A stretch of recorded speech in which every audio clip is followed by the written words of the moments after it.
la pseudoefedrina. Como dijimos, la pseudoefedrina es un simpático mimético agonista alfa. Entonces, se la aprecia principalmente por ese efecto vasoconstrictor que va a disminuir la congestión y que obviamente también a nivel de la vasculatura va a subir la presión arterial. Es por eso que es muy útil en hipotensión ortostática crónica, también en pacientes con incontinencia por estrés a nivel de vejiga, y por supuesto la congestión nasal, que como les decía, la principal aplicación de la pseudoefedrina son los cuadros gripales. Es uno de los compuestos más usados en los famosos antigripales, junto al paracetamol y a la clorfeniramina, que va a potenciar el tratamiento sintomático de los cuadros gripales. ¿Sí? Por supuesto, cuando utilizamos para cuadros gripales habrá que tener mucho cuidado con los trastornos relacionados a la presión arterial, porque si el paciente se sobredosifica y que tiene mucha tendencia a sobredosificarse diciendo, ay, es que es antihistamínico, es antigripalcito nomás, dice, ¿no? Entonces quiere tomarse cada 2 horas porque los mocos no lo dejan en paz y la congestión no lo deja en paz. Y si se sobredosifica, entonces vamos a tener como consecuencia un aumento peligroso de la presión arterial. Bien, si vamos a la clonidina es agonista alfa 2, ¿sí? Nos va a inhibir a la adeniltriciclasa y gracias a eso va a producir sus efectos. Sin embargo, con la clonidina, fíjense algo interesante. La clonidina es simpático mimético, pero también es simpático lítico. Y alguna vez algún estudiante me decía, doctora, en el PORT me dice que la clonidina es simpático lítico. Y en el CATSU me dice que es simpático mimético. Entonces, ¿a quién le creo? Yo le digo, los dos son correctos.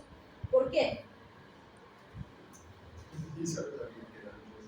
Hasta ahí nomás sé. La clonidina es agonista alfa 2. Al ser agonista alfa 2 por mecanismo de acción, ¿qué sería? ¿Simpático mimético o simpático lítico?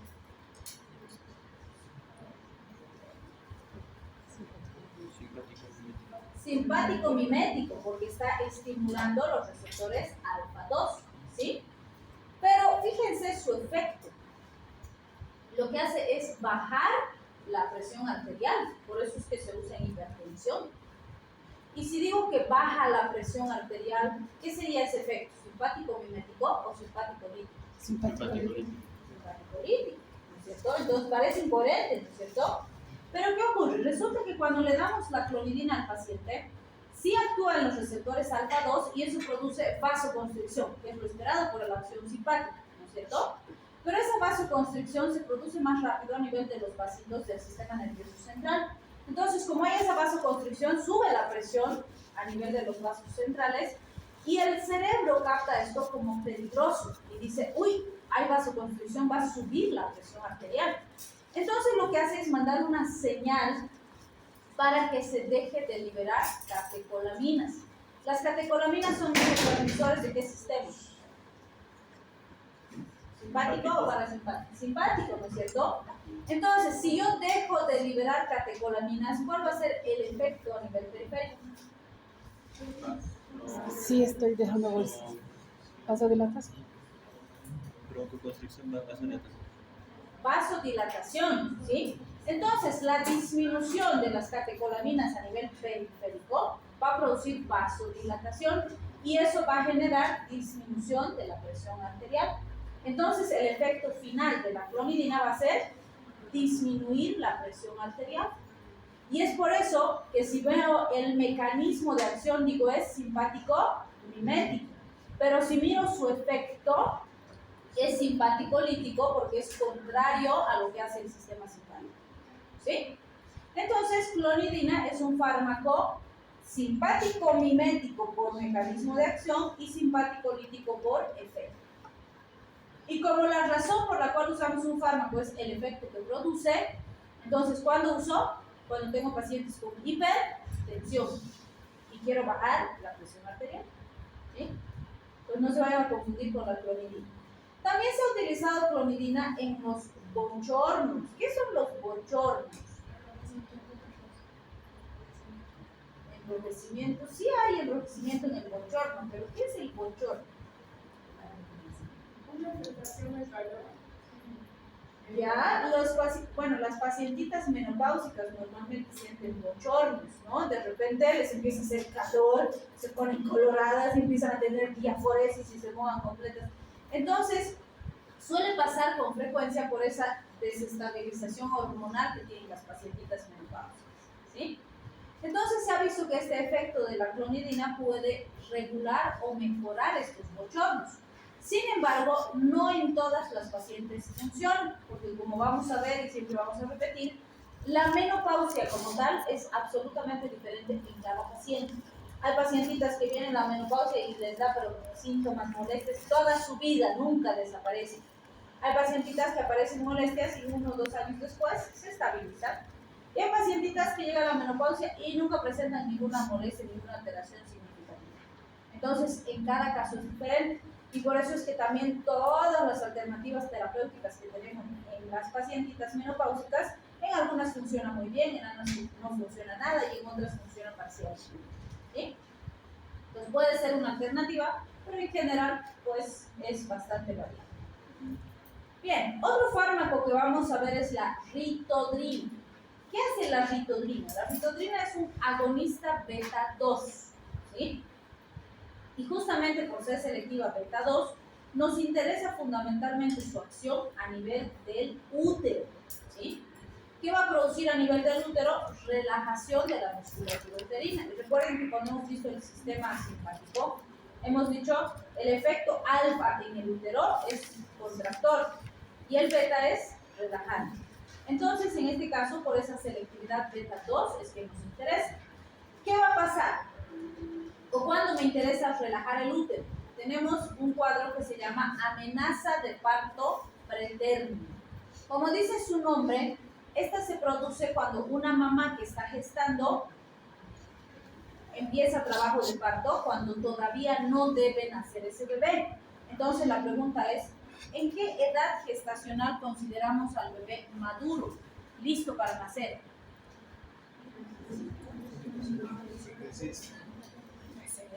39, 38, 39.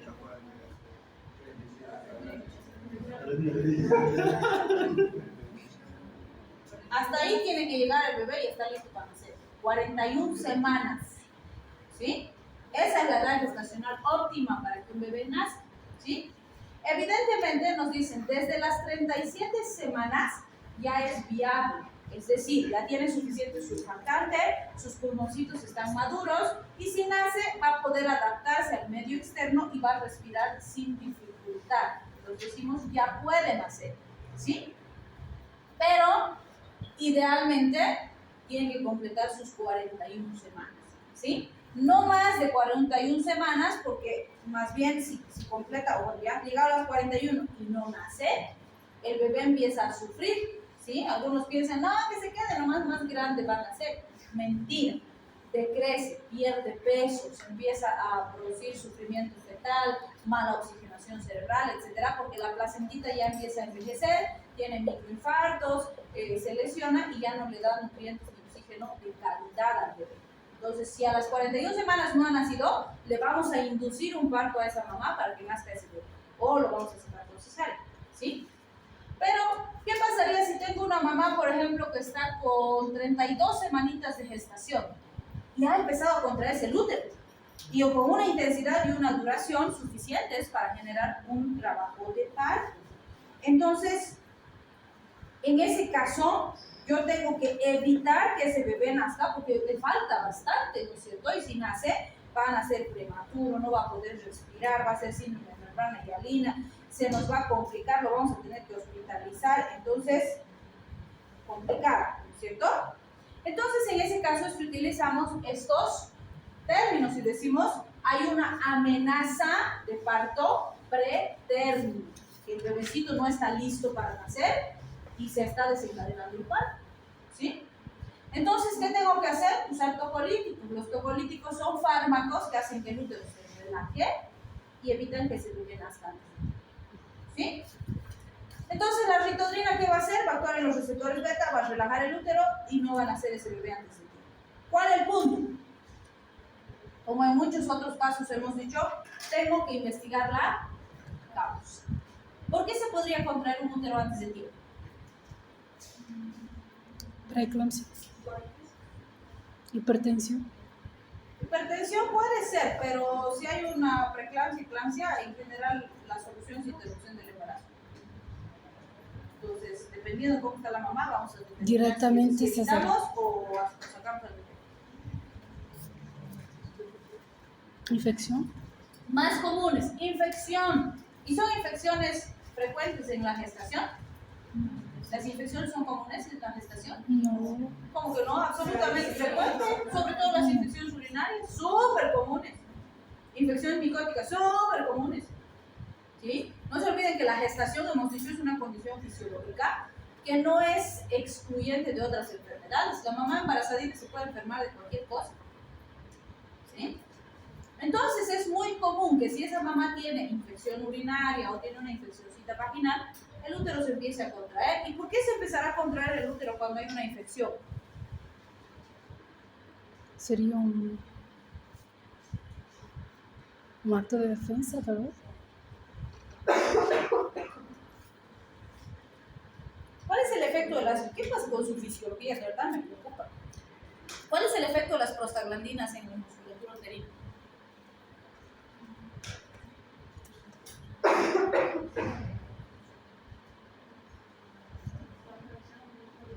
Induce contracción del músculo uterino, y cuando hay cualquier tipo de infección va a haber liberación de prostaglandinas. Claro que sí, son mediadores inflamatorios. ¿Sí? Entonces, si yo no corrijo la infección, si no controlo el proceso infeccioso, aunque le dé el tocolítico, el útero se va a volver a contraer. Entonces, tengo que controlar la infección. ¿Sí? Otra condición que genera contracción es, por ejemplo, el DPPNI, el desprendimiento prematuro de placenta no inserta. Otro que genera contracción es la ruptura prematura de membranas. ¿Sí? Entonces, yo tengo que descartar, porque si se produce cualquiera de esas condiciones, en algún caso se puede corregir y en otro no. Por ejemplo, si hay infección, puedo corregir. Pero si hay una ruptura prematura de membranas, no puedo suturar esas membranas. ¿Sí? Y si es muy intenso, voy a tener que interrumpir la gestación. Si es pequeñita la ruptura, voy a poder mantener a la mamá, va a estar internada en ARO, que es alto riesgo obstétrico, donde va a estar quietita, no se va a levantar ni para ir al baño, hasta que logre jalar lo más posible la gestación, y tengo que vigilar a la mamá y al bebé, porque si se me infecta, tengo que sacar al bebé. ¿Sí? Entonces, vean, hay varias situaciones que vamos a poder corregir y otras que no. ¿Estos fármacos nos van a ayudar? Sí. Idealmente vamos a estirar lo más que podamos las semanas de gestación, pero puede ser que, qué sé yo, logro alcanzar las 34 semanas, se me complica el bebé, se me ha infectado, tengo que sacar. ¿Qué voy a hacer en ese caso? Voy a inducir maduración pulmonar para tratar de darle más probabilidad de supervivencia al bebé. ¿Sí?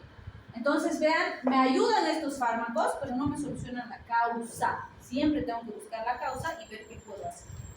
¿Sí? Y cuando ya en gineco van a analizar eso, mucho más cuidado.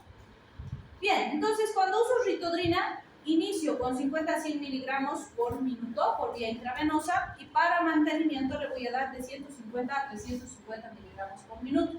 Eso en la fase inicial. Cuando estabilizo, fíjense, estoy usando dosis de ataque y dosis de mantenimiento. ¿Se dan cuenta?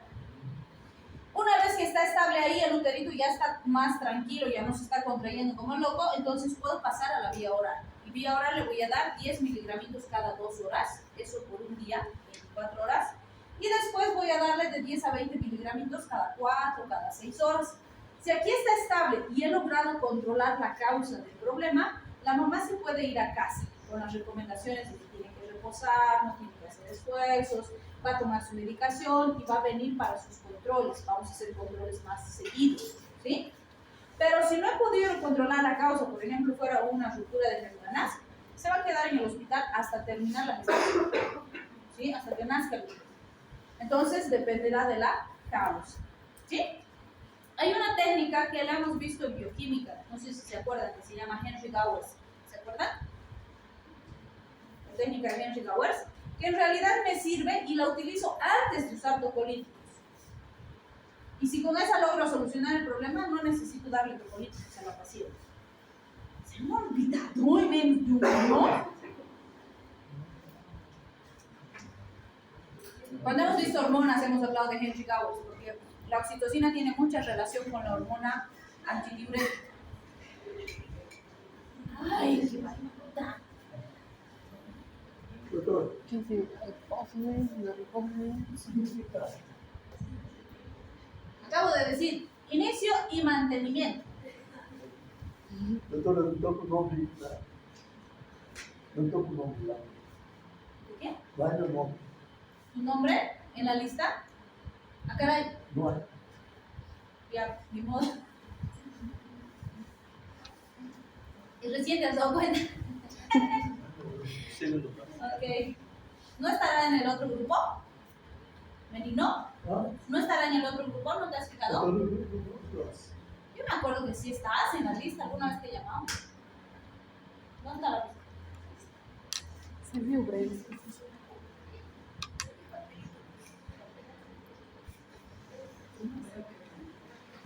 Eso fue por dos, ¿no?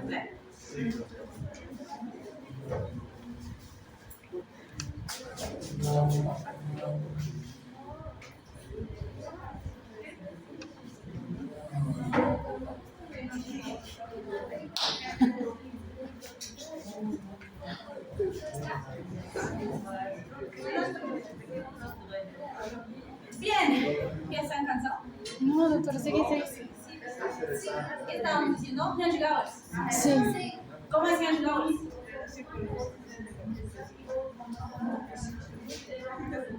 La técnica de Henry Gowers hace referencia a la relación de la ADH con la oxitocina. Recuerden que a nivel de la hipófisis, la hormona antidiurética y la oxitocina se liberan juntas, ¿sí? ¿Cuál de esas dos me produce contracción del útero? Oxitocina. La oxitocina. Entonces, cuando el útero se está contrayendo, me interesa evitar que se libere oxitocina porque así también hago que el útero se relaje. Entonces, resulta que agarramos, le ponemos una solución a la mamá y le pasamos a chorro 500 cc, o sea, medio litro. Rápido. Y eso hace que aumente su volemia y el cerebro capta y dice, ya tenemos mucho líquido. Entonces, inhibe la liberación de ADH a nivel central y si no se libera ADH, no se libera oxitocina. Y eso nos ayuda a que el útero se relaje. Si eso es suficiente y se estabiliza, no necesitamos dar fármacos a esa mamá. Porque no se olviden que todos los fármacos implican riesgo para el bebé, ¿sí? Entonces, siempre intentamos primero Henry Gowers y después, si no es suficiente y demás, analizamos la situación, ¿sí? Pero vean, estamos aplicando lo que ustedes ya han visto en bio, lo que han aprendido en fisiología, lo que han aprendido en bioquímica, de hormonas, todo eso es importante, ¿sí? Tienen que repasar. Van a ver cuando vean gineco, les van a pedir desde embriología de cómo se forma el aparato reproductor femenino. Cuando vean oftalmo, les van a pedir desde la embriología del ojo. Entonces, todas las básicas que han visto se tienen que acordar. No les digo lo más minucioso, pero lo básico tienen que saber, ¿sí? Tiene una razón de ser, por eso son materias básicas, ¿sí? ¿Y esa medicamento estaría en la categoría C? ¿Cuál? ¿Ritodrina? Sí, o sea, es categoría C, es que no sabemos si es teratogénico y no sabemos si no es teratogénico. Ya no sabemos. La mayoría están en categoría C. Bien, tenemos también la dobutamina. La dobutamina normalmente la vamos a usar en servicios de emergencia porque se utiliza en cuadros de alta complejidad. Fíjense, es agonista beta 1. ¿Dónde hemos dicho que nos interesa más la distribución de beta 1? Bomba, ¿sí? Corazón, muy bien. Entonces, fíjense cuando se usa pacientes con shock cardiogénico o con insuficiencias cardíacas agudas. Vale decir, dos situaciones en las que la bomba no está trabajando bien. Nuestro objetivo, ¿cuál va a ser? Que la bomba trabaje mejor. Igual que en los casos anteriores, es fundamental buscar la causa del problema, ¿sí? Si no corregimos, probablemente el fármaco en algún momento fracase y no sea suficiente para estabilizar al paciente. Normalmente se usa en servicios de terapia intensiva, fíjense. Estas dosis implican que se van a usar en bombas de infusión de 2 a 5 microgramos por kilogramo minuto para iniciar y para mantenimiento de 10 a 15 microgramos kilogramo minuto. ¿Qué quiere decir? Que yo voy a programar en la bomba de infusión y esa cantidad le va a ir entrando cada minuto al paciente, ¿sí? También tenemos el salbutamol. Este es muy importante, lo usamos muchísimo en nuestro medio. Es agonista beta 2. ¿Sí? Entonces, fíjense, la ritodrina también hemos dicho que es agonista beta 2, ¿no? Bien, este nos interesa sobre todo por su efecto a nivel del músculo liso en pulmones, vale decir, por su efecto broncodilatador. El salbutamol es uno de nuestros fármacos más utilizados en cuadros respiratorios, como son insuficiencias respiratorias, crisis asmáticas, ¿sí? EPOC y demás. Entonces, ¿por qué nos interesa eso? Porque el producir broncodilatación en estas situaciones va a ayudar a estabilizar al paciente.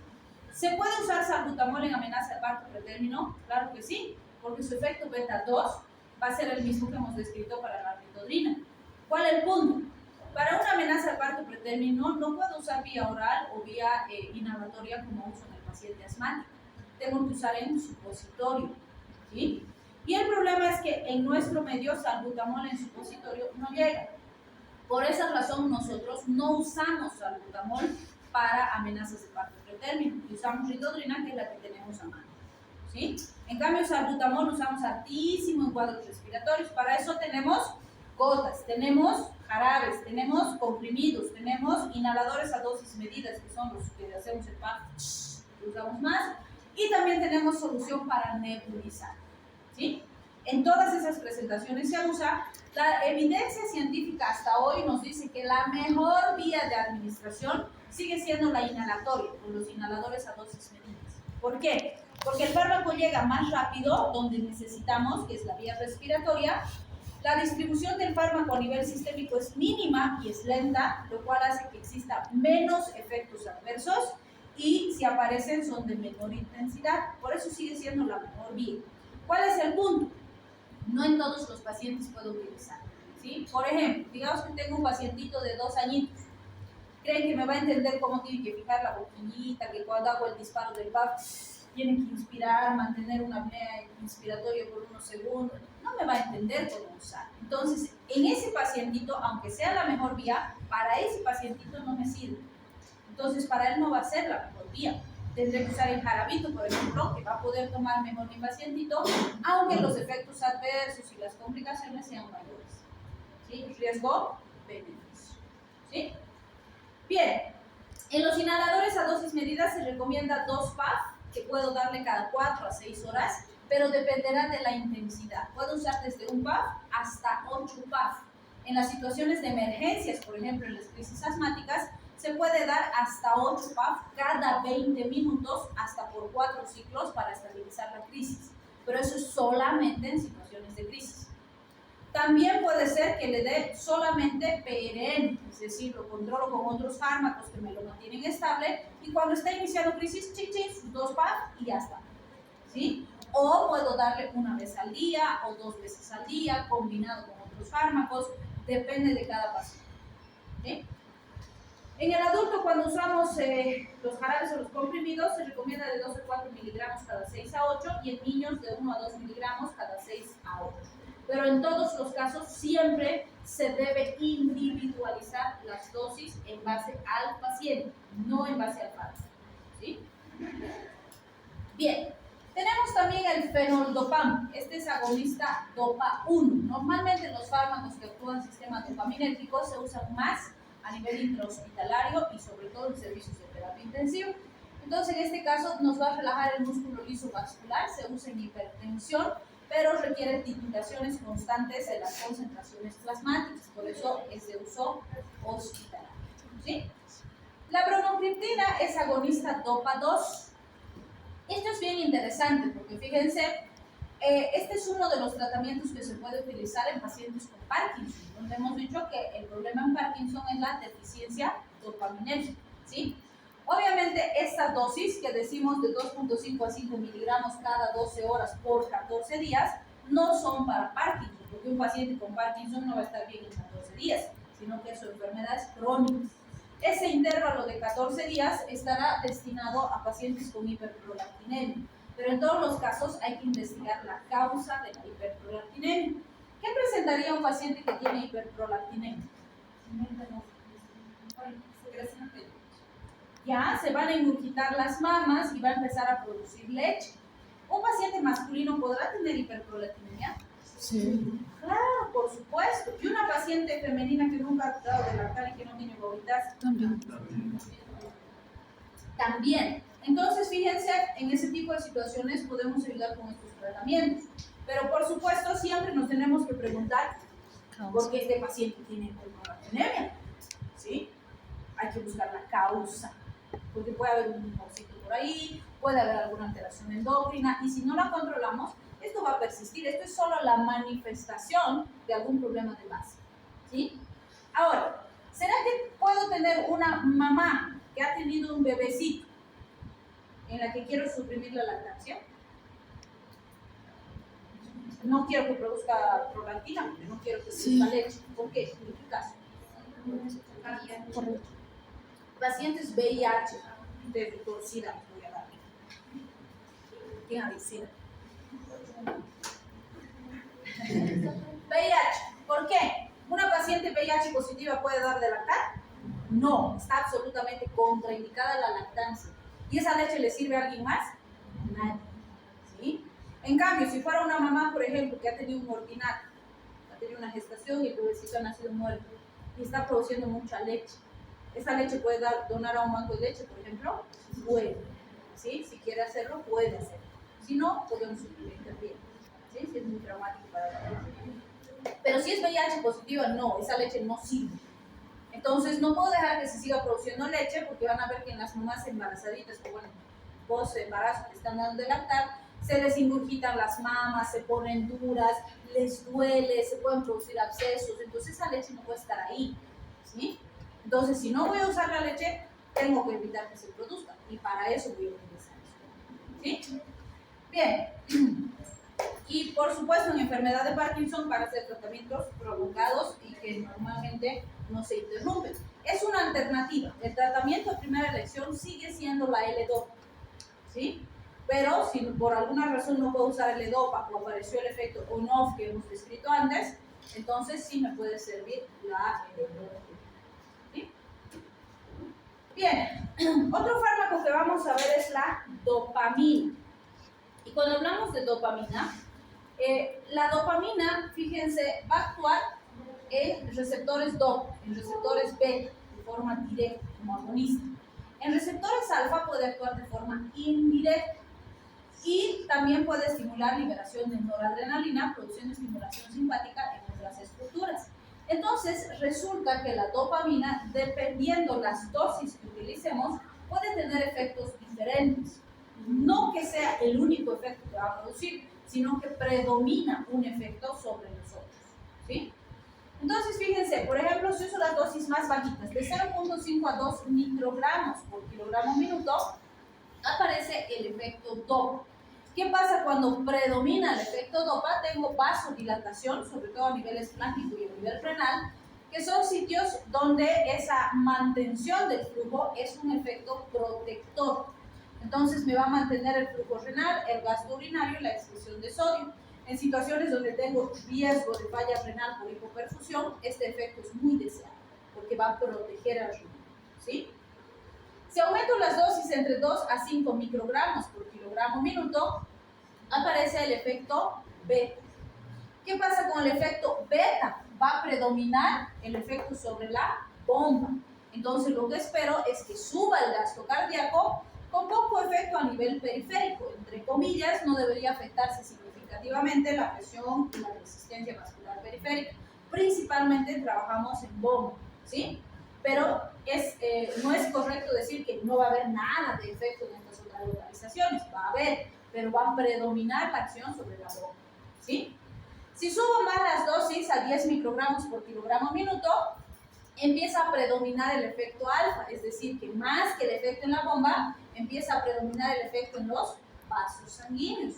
Entonces ahí sí voy a tener aumento del gasto cardíaco con un aumento significativo de la frecuencia cardíaca y de la presión arterial por el efecto en la resistencia vascular periférica, ¿sí? Y si subo más las dosis y le doy dosis más altas por encima de 10 microgramos por kilogramo minuto, entonces predomina sobre todos los efectos el efecto alfa. Entonces, ¿qué va a pasar? Una elevación sumamente intensa de la resistencia vascular periférica con un aumento marcadísimo de la presión arterial, ¿sí? ¿De qué va a depender cuál de estos quiero en mi paciente? ¿De qué tiene? Pues, ¿qué estoy queriendo manejar? ¿Sí? Entonces, para entender mejor, vemos aquí algunos efectos. Por ejemplo, si tengo un paciente con shock cardiogénico, ¿cuál sería el problema si está con shock cardiogénico? La bomba, ¿no es cierto? La bomba está funcionando mal. Entonces, fíjense, busco efecto beta, porque ese me va a ayudar a que esa bombita trabaje bien. ¿Sí? ¿Qué pasaría si tengo un paciente, bueno, en el shock cardiogénico por falla cardíaca congestiva, se puede usar dopamina, pero se prefiere la dobutamina que ya hemos visto antes. Aquí es muy interesante. Si tengo un shock séptico, ¿cuál es el problema? La vasodilatación. ¿Por qué hay vasodilatación?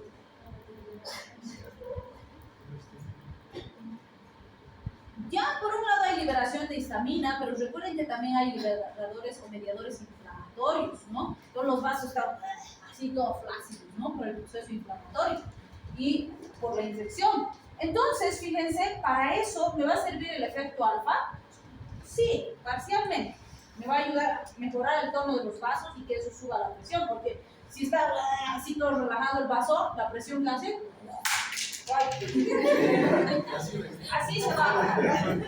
Han visto con efectos especiales ahí. Entonces se baja la presión bruscamente, ¿sí? ¿Y qué pasa con la bomba? En un shock séptico. ¿O funciona bien la bomba? No, hay disfunciones básicas. ¿Por qué? ¿Por qué? Porque por gravedad se está la sangre abajo y no está llegando buena sangre. Ya, por un lado, si baja la volemia, entonces no va a poder bombear el corazón porque no llega bien la sangre al corazón para que bombee. ¿Pero qué más? ¿Qué pasa con la vasodilatación de los vasos? Bueno, como va a estar toda la pandemia, va a estar distribuida, pero por eso mismo el corazón no recibe la sangre. Ya, por un lado hemos dicho que no recibe y si no recibe, ¿qué va a mandar? ¿No? Pero ¿qué más? Hipotensión. ¿Qué hace la hipotensión con el corazoncito? No hay arresto cardíaco. ¿Por qué? Porque hay dilatación en los vasos. O sea que no va a faltar sangre en sí, pero sí va a hacer que no llegue suficiente sangre al corazón. ¿Ya? O sea, no hay buen retorno venoso, por decirlo así. ¿Sí? Pero ese corazón va a intentar por todos sus medios de compensar esa disminución brusca de la presión arterial, ¿sí? Y a medida que el tiempo vaya pasando, el mismo corazón se va a fatigar, porque está intentando mandar, pero no hay pues qué mandar. Entonces también va a empezar a fallar el corazón. Entonces fíjense, por eso, en un shock séptico, me interesa actuar en los dos, ayudar al corazón a que trabaje mejor, pero también corregir los vasos para que esa sangre pueda ser mandada a la boca, ¿sí? Entonces, vean, esa aplicación de pura fisiología, ¿no es cierto? ¿Sí? Bien, y cuando tengo o quiero mantener un soporte circulatorio adecuado post-bypass coronario, me interesa sobre todo el efecto beta, porque quiero que el corazoncito trabaje bien, porque he hecho una intervención y he puesto un dispositivo por ahí. ¿Sí? Entonces, vean, esa determinación de qué dosis necesito depende de qué tiene mi paciente y qué quiero corregir. Bien, cuando hablamos de simpático-miméticos, no podemos olvidarnos de las anfetaminas. En las anfetaminas, bueno, el prototipo de las anfetaminas es el metilfenidato, pero no es el único, ¿no es cierto? Y por supuesto, en este grupo también están las metanfetaminas, que son drogas de abuso muy peligrosas. Entonces, estos fármacos pertenecen al grupo de los simpáticos-miméticos, ¿sí? ¿Cuál es su mecanismo de acción? Lo que hacen es bloquear la recaptación de las catecolaminas, por lo tanto lo que hacen es permitir que se mantengan en la sinapsis estimulando de forma más intensa y así potencian el efecto simpático, ¿sí? Y van a ver que en base a la comprensión de eso, ustedes pueden deducir todo esto. Al estar estimulando la sinapsis, ¿qué voy a tener? Disminución del apetito, porque el paciente está hiperestimulado, no tiene hambre, porque está ahí activo, excitado, por decirlo así. También tiene efecto psicoestimulante, es decir, estimula el sistema nervioso, ¿sí? Hace que el paciente esté más activo, más despierto, más alerta. Y también sube la presión arterial. Si se fijan, todo esto se produce cuando se activa el simpático. ¿Se acuerdan? Dijimos, si estoy estresado en una situación de riesgo, no voy a estar perdiendo el tiempo en comer o en digerir. No es importante eso, ahorita es más importante ponerme a salvo, ¿cierto? Entonces, vean, todo es simpático. Hay una hiperactivación del simpático porque el neurotransmisor sigue estimulando, ¿sí? Entonces, ¿cuándo me sirve? Déficit de atención por hiperactividad en la infancia. ¿Qué es eso? ¿Qué es el déficit de atención por hiperactividad en la infancia? ¿Existe? Ah, como ustedes, ¿no? Mentira. ¿Qué dirían si, a ver, por ejemplo, es lo mismo hiperactividad que déficit de atención por hiperactividad? No. No es lo mismo. Porque una cosa es que alguien sea hiperactivo, ¿sí? Y la mayor parte de los niños son hiperactivos, más los de ahora. ¿Por qué? No porque sean ahora nomás hiperactivos, sino si les dan los dulces, chocolates, además dan con el celular, con el tablet, ¿cómo no van a ser hiperactivos? ¿No? Porque tienen muchos más estímulos que los que teníamos antes. Entonces son hiperactivos, pero no todos tienen déficit de atención por hiperactividad en la infancia, ¿sí? Ahora, las profesoras dicen, ay, el 80% de los estudiantes son hiperactivos. Mentira, tampoco. Es cierto que la incidencia ha aumentado de forma significativa, no solo con hiperactividad, sino con autismo, con Asperger y demás, ¿no? Antes se estimaba que teníamos 1 por cada 100.000 pacientes. No, perdón, 1 por cada 100. Antes 1 por cada 1.000, luego 1 por cada 100. Hoy se dice que es 1 por cada 40. Así ha subido la incidencia. Sí, está subiendo, ¿sí? 1 porque antes no se hacía diagnóstico. Seguro que muchos de nosotros hemos tenido o tenemos, pero ha sido de un grado leve y lo hemos podido superar sin grandes dificultades, o algunos no tanto, ¿sí? Pero seguro que había, pero no se diagnosticaba. Pero hoy en día se diagnostica más. Entonces, la pregunta es, si el chiqui tiene déficit de atención por hiperactividad, ¿por qué le doy un psicoestimulante? ¿No nos parece incoherente?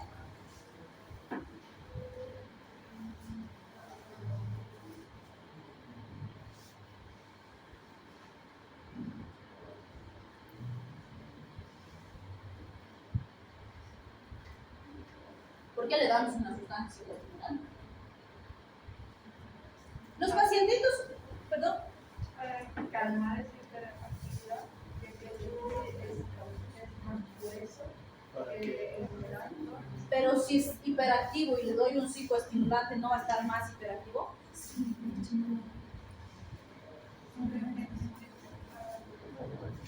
Pero va a estar enfocado en algo que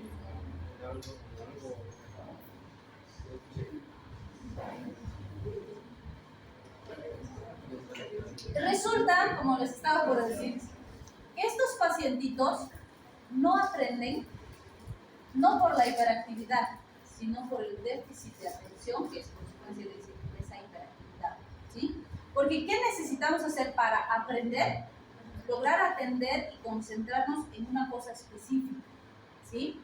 Y el problema de esos pacientitos es que están, qué sé yo, están mirando la puerta y luego, ay, vamos a volar, ay, el ventilador no tiene, ay, no. Entonces están así como ustedes, ¿no? Entonces, el problema es que no logran centrar su atención en algo específico por mucho tiempo. Y eso es lo que evita que aprendan, ¿sí? Entonces, cuando usamos estos fármacos, nuestro objetivo no es quitarles la hiperactividad, nuestro objetivo es mejorar su capacidad de atención, ¿sí? Y al hacer que las catecolaminas se mantengan, logramos que mejoren su capacidad de atención. Obviamente, dependiendo del grado, las características que tenga, la dosis es diferente. Para cada niño es diferente, ¿sí? Entonces, ¿qué vamos a lograr? Que logren concentrarse en una cosa específica el tiempo suficiente para aprender. Y los niños con buen manejo, con apoyo y con fármacos, logran aprender perfectamente igual o mejor que el resto de la población. Porque los niños con hiperactividad y déficit de atención no son niños tontos para nada. No tienen un índice cerebral o cognitivo menor que el resto, para nada. Incluso hay estudios que sugieren que tienen un IQ más alto, ¿sí? Solo que no logran concentrarse. Entonces, ¿qué es lo importante? Ayudarles en el proceso de concentración. Y si logramos eso, ese niño va a aprender perfectamente bien y va a ser brillante, ¿sí? Pero el punto principal es el diagnóstico. Si a un niño que no tiene, yo le doy fármacos, lo puedo arruinar. ¿Sí? Y si a un niño que necesita fármacos no le doy, también le puedo perjudicar potencialmente su aprendizaje y su desarrollo cognitivo. Entonces, en cada caso hay que individualizar el tratamiento. ¿Sí? Y para eso lo primero es el diagnóstico. Pero un chiqui que está inquieto, que está molestando, que está saltando, brincando, es absolutamente normal. Yo siempre les digo, si el chiqui molesta, está sano, pues. Si no molesta, preocúpense, algo tiene. ¿Sí? Entonces, los niños sanos son inquietos, porque su cerebrito está chamil, por ahora está aprendiendo, pues. Y mientras más estímulo le doy, va a aprender más. Entonces, a los que solo son hiperactivos, hay que buscarles actividades para que gasten esa energía, que pinten, que dibujen, que hagan deporte, que hagan actividades que les permitan aplicar esa energía de más que tienen. Nada más, ellos no necesitan medicación. Los que sí tienen el trastorno sí necesitan medicación. Entonces, tengo que hacer buen diagnóstico. ¿Sí? Bien, la narcolepsia. ¿Qué será la narcolepsia? Doctor, eso, perdóname, antes de que termine, ¿eso sería con neuro? Sí, o sea, nos ayudan los neuros, nos ayudan los psicopedagogos, psiquiatras en general no con hiperactividad, en general es más cuando hay trastorno psiquiátrico como tal, pero sí se hace un diagnóstico integral con el pediatra más, a veces también con el foniatra. Por ejemplo, hay chiquis que los papás dicen, ay, no parece que es hiperactivo y no sé qué, pero no es que tenga eso, sino que tiene algún problema auditivo o algún problema de pronunciación, y solo el foniatra va a solucionar el problema y no necesita estas cosas. Entonces hay que hacer un manejo integral. Primero el pediatra, y el pediatra va a hacer algunas valoraciones y demás, y te va a decir, ya, lo llevaremos al foniatra o lo llevaremos al neurólogo que nos haga un chequeo para ver cómo está. ¿Y cuando es adulto? ¿Cómo? Cuando ya estamos hablando de adultos. Ahí sigue el neuro. Directamente. El neuro, sí. Al neuro. Ya no lo vamos a mandar al adulto a pedir. Aunque tengo un pediatra. No, mentira. Es mi gran maestro, pues igual le pregunto todo. Entonces, muy importante, ¿sí? El neurólogo nos va a ayudar y obviamente ahí también. Probablemente en el adulto, mucho él solito ha logrado recorrer con algunas ayudas y demás. Pero pues se puede potenciar, se puede mejorar. ¿Sí? Entonces, muy importante. Bien, cuando hablamos de la narcolepsia, ¿de qué nos estamos o a qué nos estamos refiriendo? Somnolencia excesiva. Muy bien, ¿no? Como ustedes que me saludan a cada rato. ¿Sí? No. Es un cuadro patológico en el que el paciente tiene la incapacidad de mantenerse despierto. Entonces, obviamente, eso realmente le perjudica porque no puede trabajar, no puede estudiar, no puede hacer sus actividades más básicas, porque todo el tiempo de verdad no puede mantenerse despierto. Entonces, en esos casos, los ayudamos con estos fármacos para que estén más activos y pues puedan desenvolverse mejor. ¿Sí? Con la obesidad también. En la obesidad nos sirve principalmente eso, la inhibición del apetito. ¿Sí? Muchos pacientitos obesos comen por ansiedad. Entonces, si no logramos inhibir el centro del apetito al margen de las otras cosas, no vamos a tener buen resultado. De ninguna manera vamos a pensar que va a tomar anfetaminas el paciente y se va a volver flaco. Mentira, porque no pasa así. Normalmente, quienes manejan anfetaminas en pacientes obesos son los endocrinólogos, que hacen un tratamiento además multidisciplinario también, y combinan no solo anfetaminas, combinan metformina y combinan hormonas de crecimiento o en su caso hormonas tiroideas. Pero esto va de la mano con un régimen súper estricto de alimentación y de actividad física. Y no van a hacer que el paciente obeso sea flaco en una semana, porque así como no se ha vuelto obeso en una semana, no va a dejar de serlo en una semana. Requiere meses o incluso años de tratamiento. Y cuando se empiezan estas terapias farmacológicas así combinadas y tan intensas, cuando ha fracasado todo lo demás que hemos intentado. Si esto no funciona, cirugía. ¿Sí? La cirugía bariátrica, que está generando cambios bastante significativos, pero tiene un alto costo metabólico, podríamos decir, en el paciente, porque es bastante mutilado. ¿Sí? Pero es una alternativa si no logramos obtener resultados concretos. ¿Sí?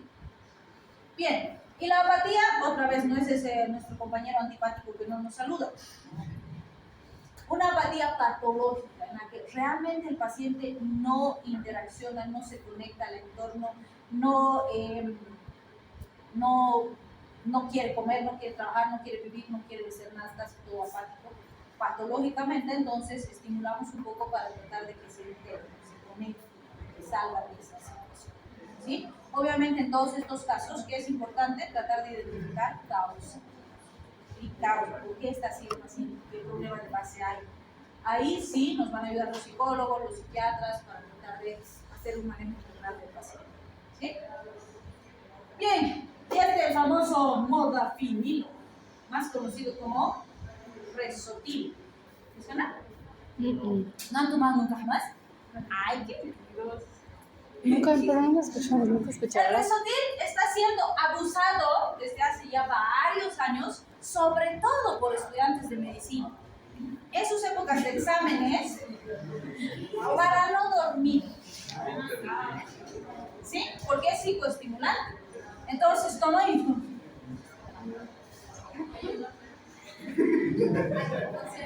¿Necesita receta médica? Legalmente necesita. O sea, sé que aquí se compra sin receta, con todo, ¿no?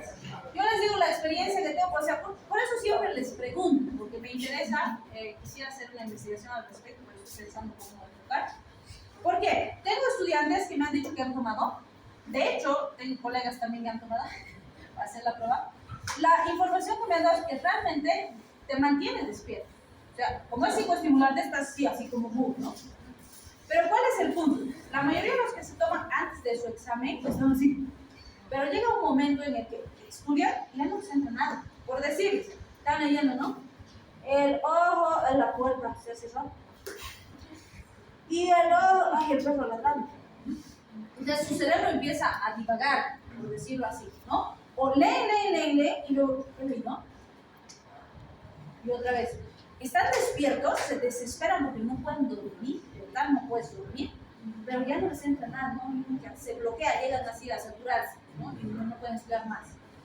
Entonces, yo siempre les digo, no hay malos fármacos, hay mal uso del fármaco. Entonces, si tú usas así, probablemente no tengas ningún beneficio, y eso es lo que yo siempre les digo.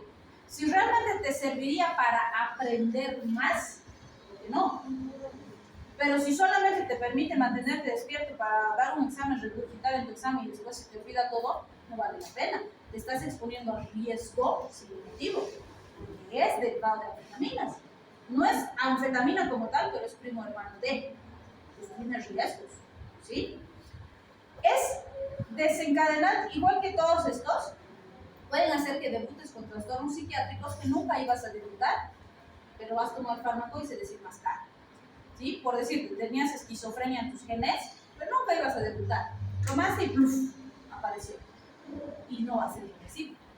¿Sí? Entonces, desenmascaradora de trastornos psiquiátricos, que no sabemos quién tiene. ¿Sí? Otros alucinan. Algunos me han dicho que han visto enanos verdes, otros que el Cristo se ha bajado el sablado. O sea... ¿En serio? Sí. Otros, por ejemplo, me dicen que les da mucha diarrea.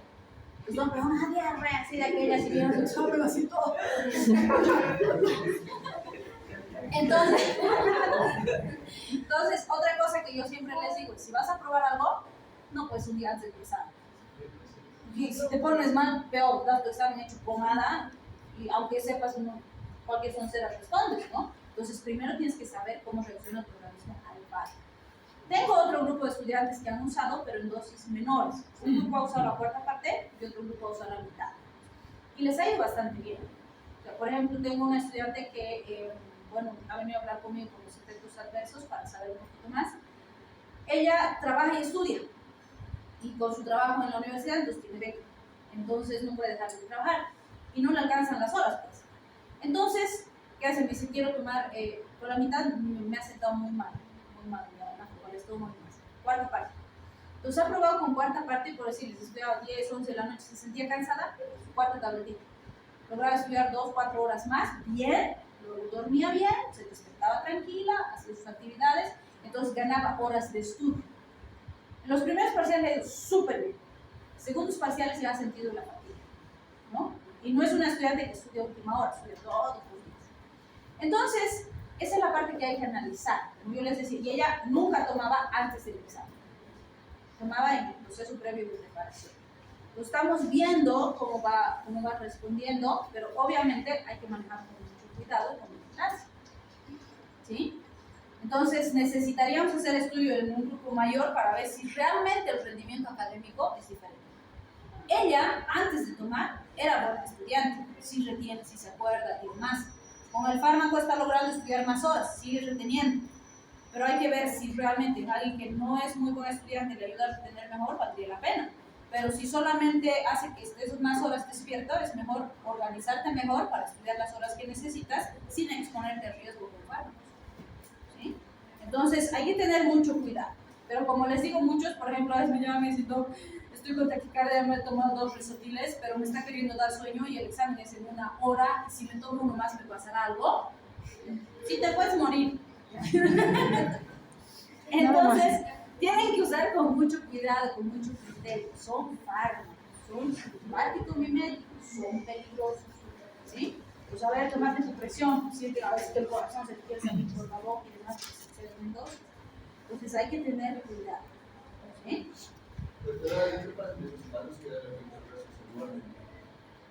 O sea, no se olviden que no hay fármacos que tengan el 100% de efecto en todos los pacientes. Primero, es como cuando hablábamos del café, ¿se acuerdan? En droga, y decíamos, hay gente que normalmente tomamos café, ¡plum!, nos despertamos, pero hay gente que toma café para dormir. Entonces sí hay un porcentaje de población que usa estas sustancias y puede tener el efecto opuesto o ningún efecto. ¿Sí? Cuando me invitan a iniciantes, yo no despierto. Mejor. Yo les testigo. Que era Dow Jones.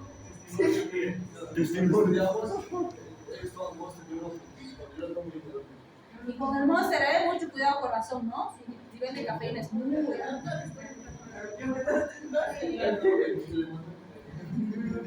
Es la resistencia de la mosca.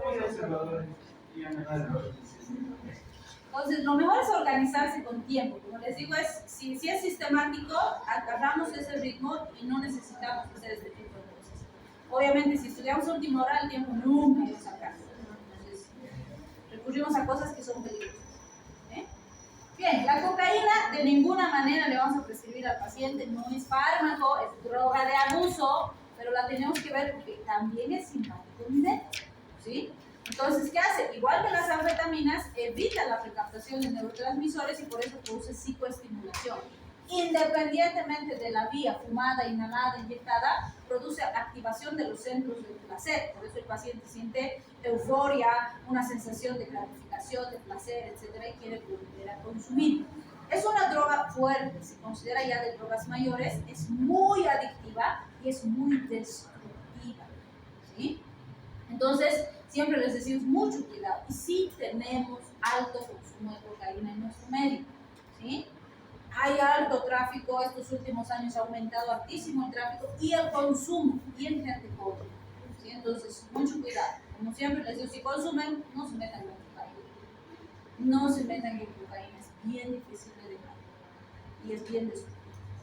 ¿Sí? Bien, la tiramina no es droga. También la vemos porque es simpático mimético de liberación indirecta. Lo que hace es liberar más catecolaminas, pues estimular la liberación. Se ha visto, por ejemplo, concentraciones altas de tiramina cuando comemos quesos fermentados, sobre todo los más olorosos, los que dicen los Roquefort y demás. Entonces se cree que esa sensación de agrado, de gusto que sienten los pacientes que les encanta degustar quesos, está relacionado con esa liberación de catecolaminas. Obviamente ahí vamos de nuevo a lo que decía su compañero. No a todos les gusta el queso, hay gente que ni le gusta el queso, ni su olor, ni nada. Entonces, no en todos tienen los mismos efectos. ¿Sí? Muy bien. Y por supuesto, no se olviden, intentar y no llegar genera aprendizaje. ¿Sí? No importa si fracasan, siempre van a aprender algo. Si intentan y llegan, éxito. Pero si no intentan, ya son los primeros perdedores. El principal perdedor es el que no intenta. Entonces, nunca lleguen a esa categoría. Cualquiera de las otras dos, vamos bien. ¿Sí? ¿Listo? Muchas más. No. Sí. Más lindo es fármaco, ¿no? Es complejo, pero es maravilloso. Ya descansemos un ratito Son simpáticos líquidos. En este tema lo que vamos a ver son los antagonistas del simpático, vale decir, fármacos que más bien contrarrestan la actividad del sistema simpático y por supuesto su aplicación clínica, que es lo que más nos interesa. Básicamente siempre les digo aquí, si ustedes saben autónomos y saben el anterior tema, lo pueden deducir del contrario. Son fármacos que van a bloquear los receptores del simpático y van a producir los efectos contrarios. Entonces, cuando hablamos de los bloqueantes alfa, vamos a empezar con los bloqueantes alfa. Estos pueden bloquear los receptores alfa de forma reversible o irreversible. Si son irreversibles, la fenoxibenzamina es el prototipo, y si son reversibles, pues tenemos varios, benzolamina, tolazolina, prazosina, labetalol, que bueno, la labetalol vamos a ver que actúa en alfa y en beta, y también mencionamos aquí los derivados del cortisol de centeno. Este grupo es muy particular, van a ver más adelante que vamos a volver a retomar derivados del cortisol de centeno en otros temas, porque en realidad son fármacos que actúan en muchos tipos de receptores y además en esos distintos tipos de receptores producen efectos muy variados, o sea, pueden actuar en los mismos receptores y producir incluso efectos opuestos. Entonces, en varios grupos farmacológicos vamos a mencionar a los derivados del cortisol de centeno. Bien, entonces vamos a empezar con los bloqueantes alfa. ¿Qué efectos observaríamos o encontraríamos cuando bloqueo los receptores alfa? Si bien pueden presentarse todos los que conocemos por el bloqueo alfa, los predominantes son los efectos a nivel cardiovascular, porque es el sitio donde más distribución tenemos de receptores alfa. Entonces, ¿qué vamos a ver? Disminución de la resistencia periférica, disminución de la presión arterial, hipotensión postural, que la hemos conocido como hipotensión ortostática, y por supuesto, siempre que hay una disminución brusca de la presión arterial, puede haber una taquicardia refleja. Y esa taquicardia refleja vamos a ver que es un efecto adverso muy común y muy importante a considerar en situaciones específicas en ciertos pacientes. También vamos a ver que puede producir un aumento compensatorio del volumen sanguíneo. Entonces, eso también es muy importante porque esos efectos compensatorios o reflejos van a tener una repercusión en el paciente que debemos cuidar. Entre otros efectos que vamos a ver, las miosis, que es el efecto característico a nivel de ojos, la constipación nasal, o sea, recuerden que los simpáticos miméticos, hemos dicho, se usan como anticongestivos, como estos son contrarios, producen congestión, ¿sí? Y por supuesto, una disminución de la resistencia al flujo urinario, porque ¿cuál sería el efecto bloqueante alfa a nivel vesical?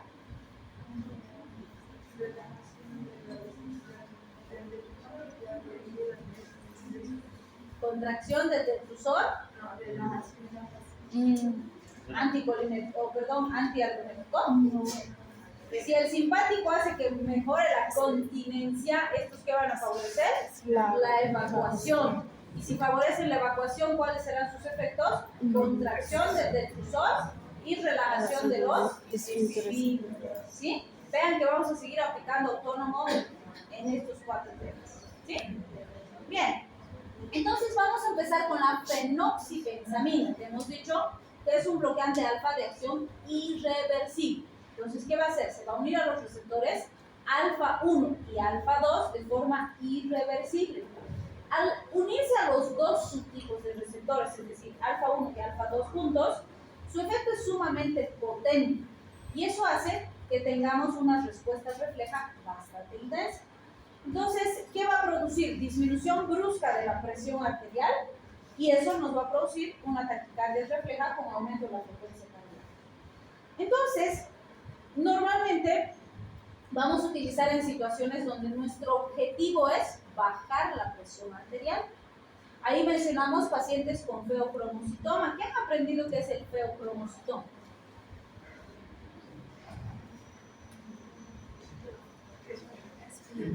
Es feo, sí, es bien feo. A ver, tal vez si vienen un poquito se acuerdan. ¿Qué había sido el feocromocitoma? Un tumor en la glándula suprarrenal. ¿Y qué hace la glándula suprarrenal? produce catecolaminas, ¿no es cierto? Principalmente adrenalina, como aquí les estoy enseñando. Entonces, los feocromocitomas son tumores que producen grandes cantidades de catecolaminas. Por lo tanto, hay una exacerbación de todos los efectos simpáticos en el paciente. Sube la frecuencia cardíaca, la presión arterial, o sea, todo lo que el simpático hace está exacerbado, ¿sí? Y es por eso que un paciente con feocromocitoma se puede beneficiar de un bloqueante alfa, porque al bloquear los alfa vamos a controlar la presión arterial, la taquicardia, las arritmias que son producidas por la liberación de neurotransmisores de ese feocromocitoma, ¿sí? También van a ser útiles en cualquier estado con elevación de catecolaminas, es decir, cualquier otra situación donde existan muchas catecolaminas que están exacerbando el simpático, ¿sí? La vejiga neurogénica, ¿qué acabamos de decir que produce el bloqueo alfa en la vejiga? Muy bien, entonces, ¿qué pasaría en un paciente con una vejiga neurogénica? ¿Cómo?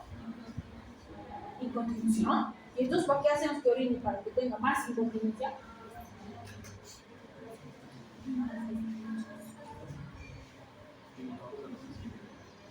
¿Para qué? Cuando tenemos una vejiga neurogénica, normalmente el paciente tiene dificultad para miccionar, no puede miccionar. Las terminales nerviosas están lesionadas, entonces esa vejiga no funciona. ¿Y qué pasa? Se retiene la orina, la vejiga se expande y no sale, pues, ¿sí? ¿Qué puede producir eso? Más lesión de las terminales nerviosas y que después ese pacientito sea incapaz de miccionar por sí mismo. ¿Y qué va a pasar si un paciente no puede orinar? ¿Qué tendría que hacer? ¿Cómo soluciono ese problema?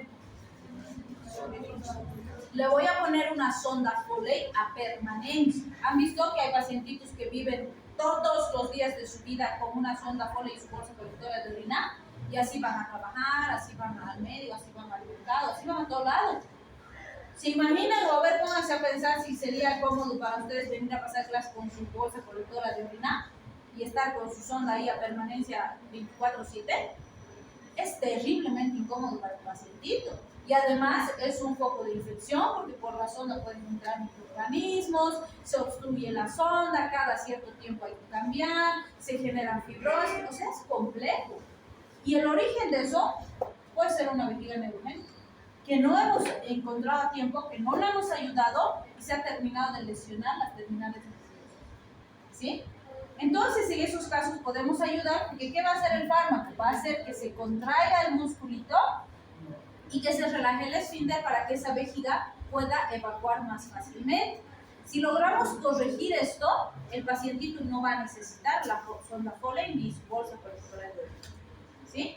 A veces pasa que pues, unos meses necesitamos hacer tratamiento, se corrige la función y el pacientito va bien, ¿sí? Si no logramos hacer eso, tristemente va a tener que vivir con su sonda colectora de orina conectada, ¿sí? Entonces, en esos casos también nos puede servir estos fármacos. La enfermedad del Raynaud. Esta es una enfermedad periférica que en general es genética, pero está asociada a una vasoconstricción importante en los vasitos periféricos. Hay distintos grados. Hay pacientitos que, por ejemplo, las manitos siempre están frías, se les ponen un poquito cianóticas, pero en general no traen una molestia funcional ni una alteración de este tipo. Cuando el Raynaud es muy intenso y que además se puede intensificar con ciertas características climáticas, se empiezan a poner los deditos así, fíjense, estos están cianóticos, ¿sí?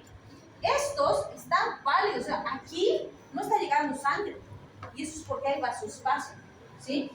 Si yo no corrijo esto, esos deditos se van a necrosar y voy a necesitar amputar, ¿sí? Entonces, en este caso, ¿cuál sería el beneficio de darle un bloqueante alfa?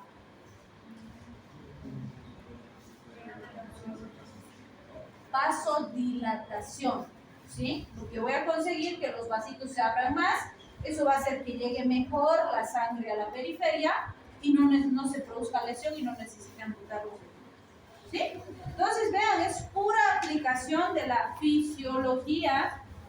Uy, ustedes deberían saber. Ok, ya, vamos a quedar ahí. Estamos en 6.